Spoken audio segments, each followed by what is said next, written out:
Assalamualaikum warahmatullahi wabarakatuh. Halo, apa kabar sahabat sejuta kisah? Senang sekali kami bisa kembali hadir menjumpai Anda. Tentunya seperti biasa akan menghadirkan kisah-kisah nyata yang menarik, seperti kisah berikut ini yang sudah kami siapkan untuk Anda, berjudul 8 tahun tersesat di alam jin, hutan Kalimantan Selatan. Cerita ini bisa benar, bisa juga tidak menimpa Nurianto 45 tahun dan istrinya Rokmah 40 tahun awal Maret 2000. Apapun keadaannya, ini bisa kita jadikan pelajaran dan hikmahnya. Pastinya, di balik dunia nyata, ada penghuni gaib di alam ini. Percayalah, Allah lebih maha besar dan maha kuasa daripada apapun ciptaannya. Dalam surat Az-Zariyat ayat 56, Allah berfirman, "Wa ma khalaqtul jinna wal insa illa liya'budun." Dan aku tidak menciptakan jin dan manusia, melainkan supaya mereka mengabdi kepadaku. Pedalaman Kalimantan sangat angker di antara pulau-pulau lain di Indonesia. Keangkerannya sudah menjadi rahasia umum, khususnya di kalangan pekerja proyek jalur lintas Kalimantan Selatan maupun para transmigran. Wingit dan keangkeran belantara Kalimantan Selatan tidak dapat bisa dijumpai hutan manapun di Pulau Jawa. Masyarakat di daerah Sungai Manuk, Desa Lampakan, Kabupaten Kota Batu, Provinsi Kalimantan Selatan, sudah tidak aneh berpapasan maupun dihampiri jin berwujud aneh, baik pada malam hari maupun di siang bolong. Di antara lebatnya pohon-pohon tua berpostur raksasa, diyakini menjadi pusat kerajaan jin. Wilayah kekuasaannya sangat luas, hingga memakan separuh lebih daratan Pulau Borneo ini. Gaung kebesaran Raja Jin masa lampau, bergelar Pangeran Agung Borneo ini, jauh lebih populer dibanding Presiden Indonesia di alam manusia. Usianya tidak ada yang tahu persis, namun diyakini sudah ada sebelum orang bule atau orang Belanda mendarat di bumi Jamrud Khatulistiwa itu, bahkan jauh sebelum Kalimantan dihuni bangsa manusia. Sebagian anak-anak Dayak bahkan menjalin persahabatan dengan jin sudah bukan barang aneh.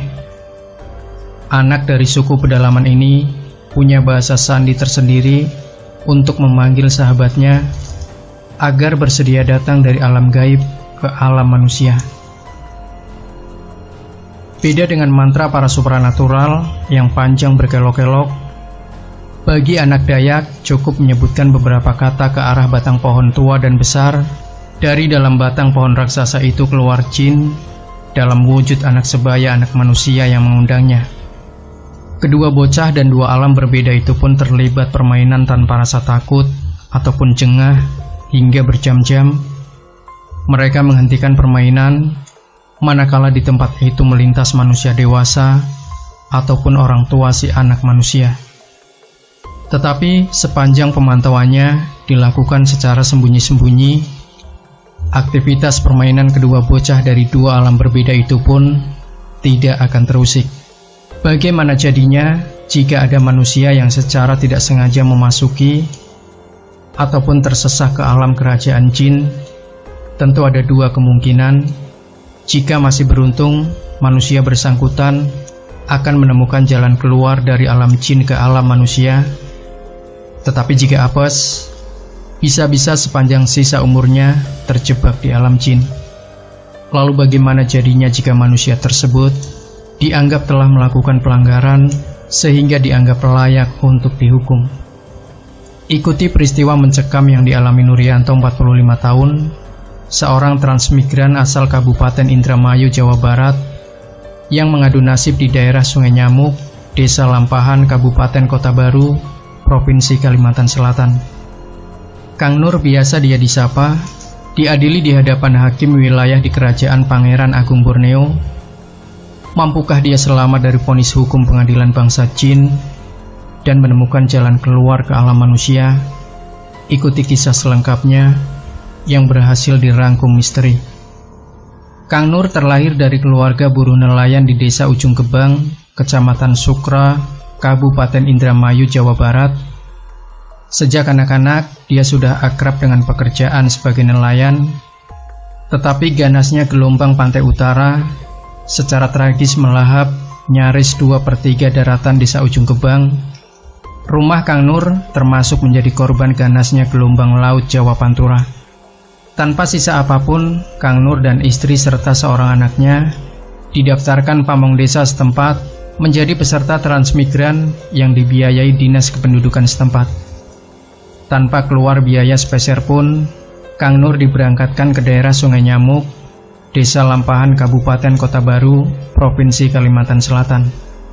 Di Desa Lampahan, dia menerima satu rumah sederhana dengan dinding dan papan kayu dan atap dari lembaran seng. Sebagai sumber penghasilan, dia mendapat hak mengelola 2 hektar lahan yang sudah dibuka pemerintah daerah setempat.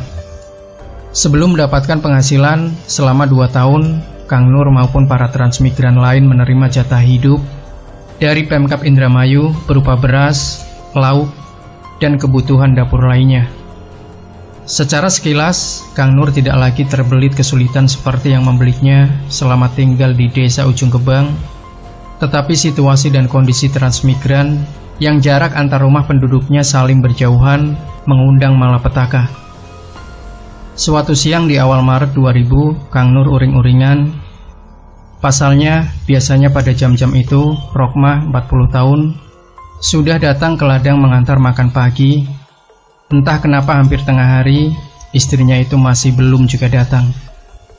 Sambil merasakan dongkol, disertai deraan lapar yang melilit, Kang Nur meninggalkan ladangnya, maksudnya hendak mendamprat sang istri yang telat mengantar makan pagi. 1 jam perjalanan membelah perkebunan, Kang Nur tiba juga di rumah sederhananya itu. Rumahnya terlihat sepi. Dia sengaja muncul dari pintu dapur. Keheningan rumah memancing kecurigaan. Laki-laki berpostur kurus itu pun beranjak meninggalkan dapur menuju ruang tengah. Saat melintas di depan pintu kamar tidur, detak jantung Kang Nur nyaris terhenti. Sangat jelas dia menyaksikan tubuh polos istrinya terkapar di lantai dengan beralaskan kain pakaiannya sendiri. Kang Nur langsung menubruk seraya menanyakan peristiwa yang dialami. Terbata-bata, Rokmah menjelaskan kalau dirinya selama 2 jam lebih jadi bulan-bulanan aksi pemerkosaan 5 orang pria tak dikenal. Setelah menjelaskan, wanita beranak 1 itu pun langsung pingsan dalam pelukan suaminya.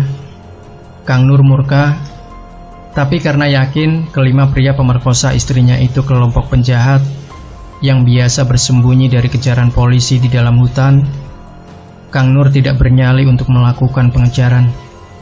Dia sadar pengejarannya bukan saja sia-sia, bahkan akan mengundang bahaya besar terhadap dirinya. Apa jadinya jika dirinya tewas dibantai kelompok penjahat itu? Bagaimana nasib istri dan anaknya?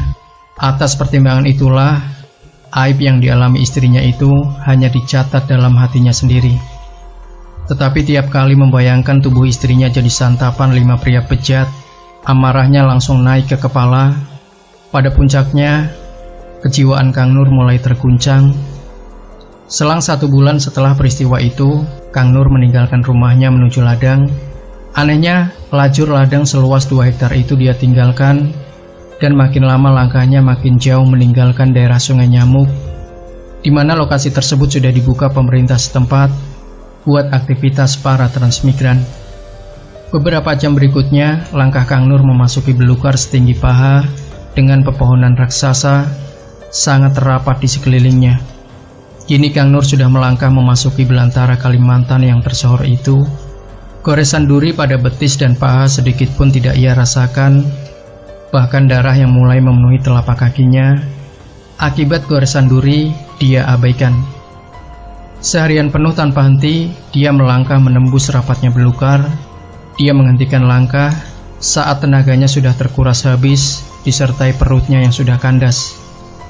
Dia duduk di bawah pohon ukuran sedang, di samping pohon berpostur raksasa. Dia duduk di bawah pohon ukuran sedang, di samping pohon berpostur raksasa menjulang langit. Selama mengayun langkah, laki-laki kurus itu lebih banyak menunduk, mengamati belukar yang akan dilalui. Hanya beberapa kali saja mendongakkan wajah ke langit, yang sebagian terhalang rimbunya dedaunan.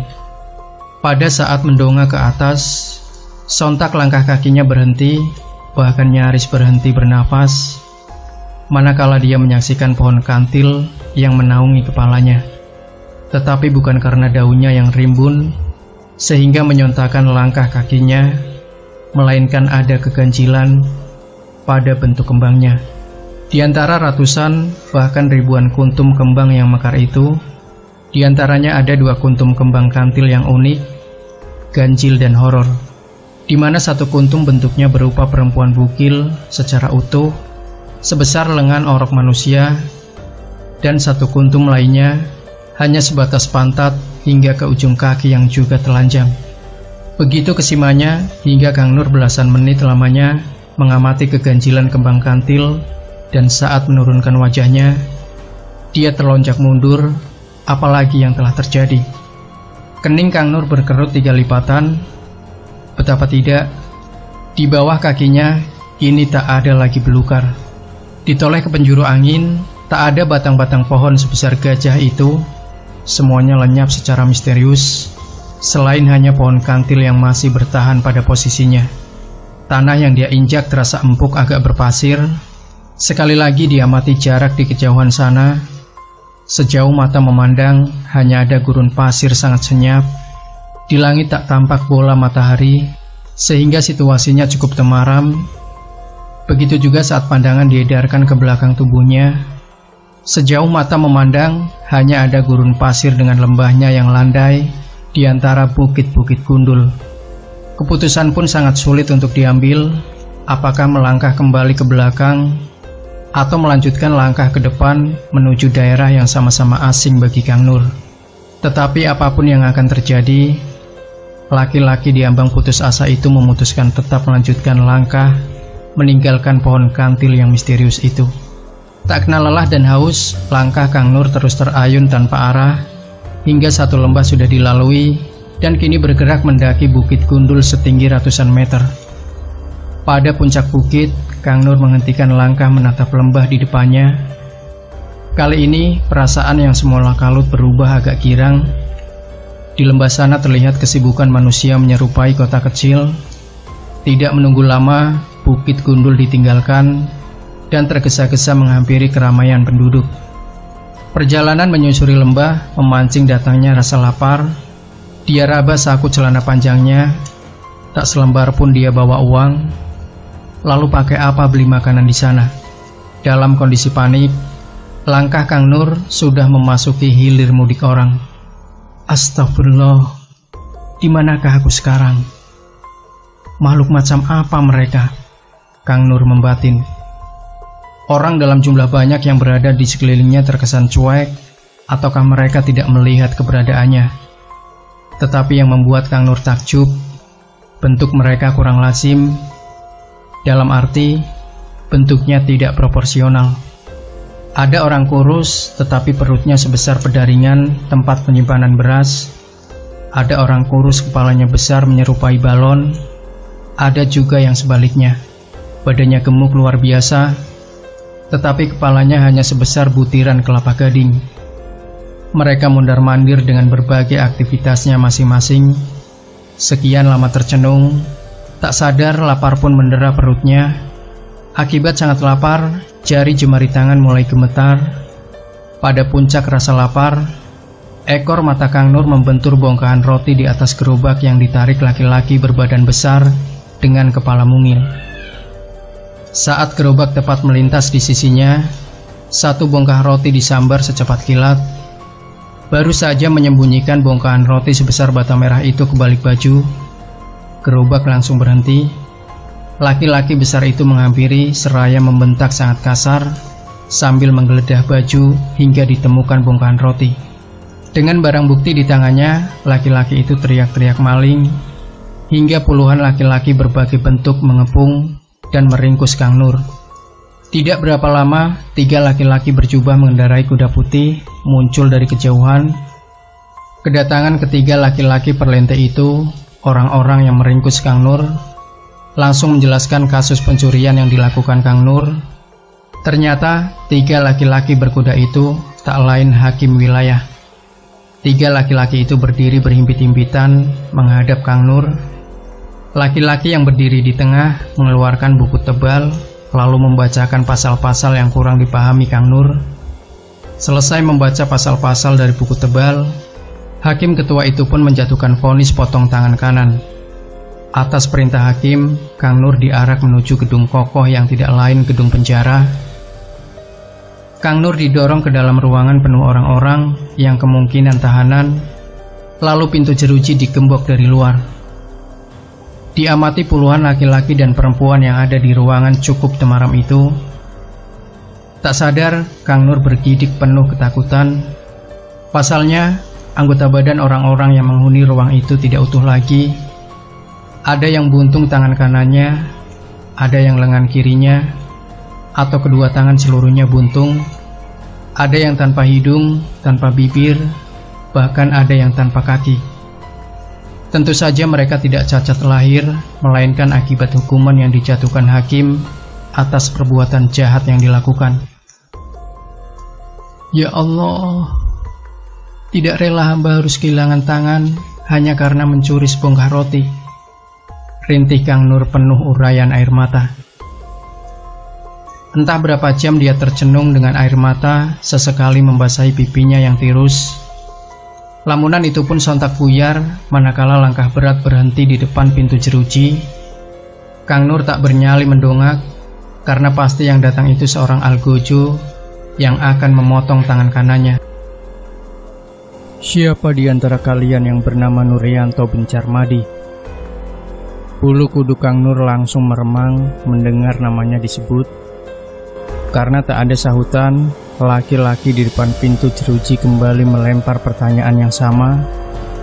Saat itulah Kang Nur berani mendongak, menatap laki-laki di depan jeruji. Ternyata tidak seperti yang dibayangkan.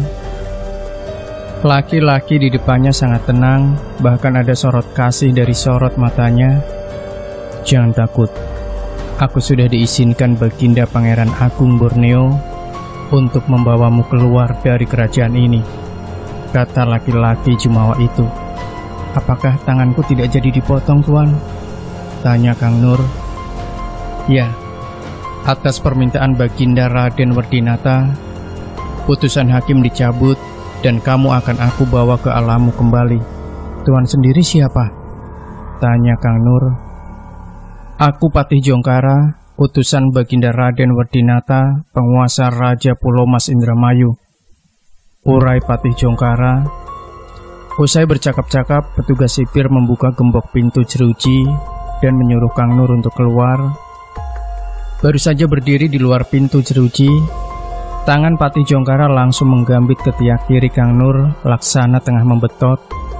Susah dipercaya, tubuh Kang Nur terlempar jauh dan punggungnya membentur sesuatu. Sambil merintih kesakitan, Kang Nur berjuang untuk duduk. Dia celingukan ke sana kemari. Saat ini baru sadar kalau dia kini duduk di antara sela akar timbul pohon raksasa. Beberapa langkah di depannya tampak belukar dan pohon kantil. Alhamdulillah, sekarang sudah kembali ke alamku, bisik Kang Nur. Saat itu hari masih pagi, Kang Nur melangkah tertatih-tatih, memutar badan menuju ke arah rumahnya. Pasti semalaman tadi istrinya sibuk melakukan pencarian, pikirnya. Memasuki ladangnya, Kang Nur dibuat kaget, sebab tanaman kelapa sawit di ladangnya sudah tumbuh tinggi, bahkan sedang berbuah lebat. Lalu muncul dua laki-laki sebayanya. Kang Nur langsung menyapa mereka. Maaf Pak, apakah ini ladang sawit punyaku? Tanya Kang Nur. Kedua laki-laki itu saling berpandangan satu sama lain, lalu salah satunya menjawab, Maaf, Bapak ini siapa? Sudah 6 tahun aku mengelola ladang sawit ini. Bapak jangan gurau. Biarpun ada yang aneh, aku sangat hafal dan yakin, sebab akulah yang menanam sawit di ladang ini, bantah Kang Nur. Sekali lagi minta maaf, siapakah Bapak ini? Aku Nurianto, pemilik ladang ini. Bapak siapa dan alasan apa Bapak mengaku sebagai pemilik ladang ini? Tanya Kang Nur. Keduanya kelihatan tambah bingung campur kaget. Ini sulit diterima akal. Aku memang beli ladang ini berikut surat-surat atas nama Nuryanto. Lalu, Bapak beli ladang ini lewat siapa? Aku beli dari Bu Rokmah 6 tahun lalu. Loh, dia kan istriku. Di mana dia sekarang? Rokmah dinikahi sopir perusahaan pupuk Kaltim. Kini tinggal di daerah Kutai, Kertanegara, Kalimantan Timur. Jelas laki-laki itu. Kang Nur giliran yang terlonjak kaget. Ah, Bapak bergurau terus. Kapan istriku menikah? Setelah menjual ladang, Bu Rokmah diboyong suaminya ke Kutai. Ya, kira-kira 6 tahun silam. Kang Nur tidak percaya. Bergegas dia lari meninggalkan dua laki-laki tadi menuju rumahnya. Kembali dia dibuat bingung. Rumah yang dia tuju sudah berbeda jauh. Kini sudah ada 3 rumah cukup mewah dengan dinding bercat kuning, dan di teras dijumpai seorang wanita parubaya tak dikenali bersama 2 anak kecil. Ya Allah, apa sesungguhnya yang telah terjadi? Mana mungkin aku meninggalkan istriku selama itu, padahal aku masuk tahanan hanya semalam. Lamunan Kang Nur buyar bersama mendaratnya tepukan pada pundaknya. Bukankah kamu Kang Nur? Kang Nur membalikkan badan dan di depannya berdiri Arsyad bersama transmigran dari Indramayu. Tapi kondisi Arsyad jauh lebih tua dibanding saat Kang Nur meninggalkan rumahnya. Mohon dijawab Kang Arsyad, kemana istriku sekarang? Tanya Kang Nur setengah menangis. Aku sendiri kaget, kamu ternyata masih hidup, jawab Arsyad.